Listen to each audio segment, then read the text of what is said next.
Hello guys, welcome back on my channel. Today we discuss stereochemistry compound containing N nitrogen. Like the carbon compound, the nitrogen compound also exhibit both the types of stereoisomerism, that is enantiomerism and geometrical isomers. The tetrahedral concept of carbon has also been successfully applied to nitrogen. This is example.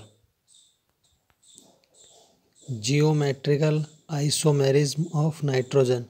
Nitrogen compounds containing C double bond N as well as N double bond N bond exhibit geometrical isomerism.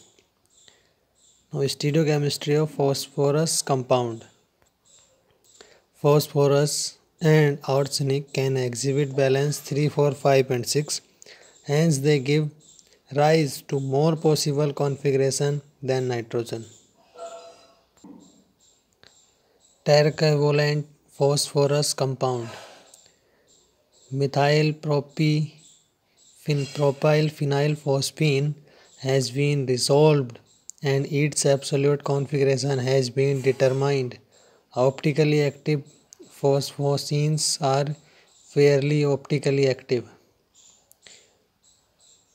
Quinquevalent phosphorus compound. Many optically active compounds containing quinquevalent phosphorus of type R3P double bond Z have been prepared.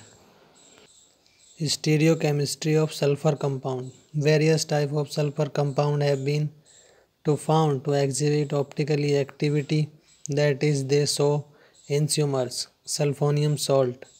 Several chiral sulfonium salt of the type R1R2X have been resolved into their enantiomers.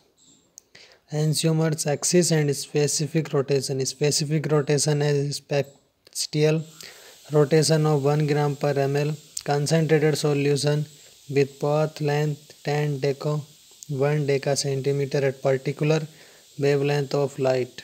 Alpha is equal to alpha upon C into L.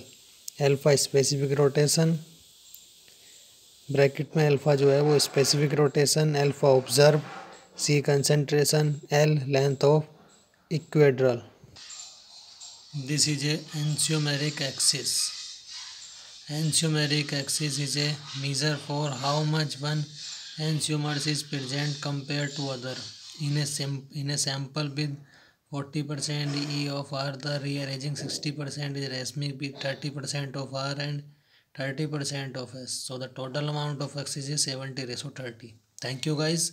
Subscribe my channel that you get notified earlier. Press the like button. Share with your friends.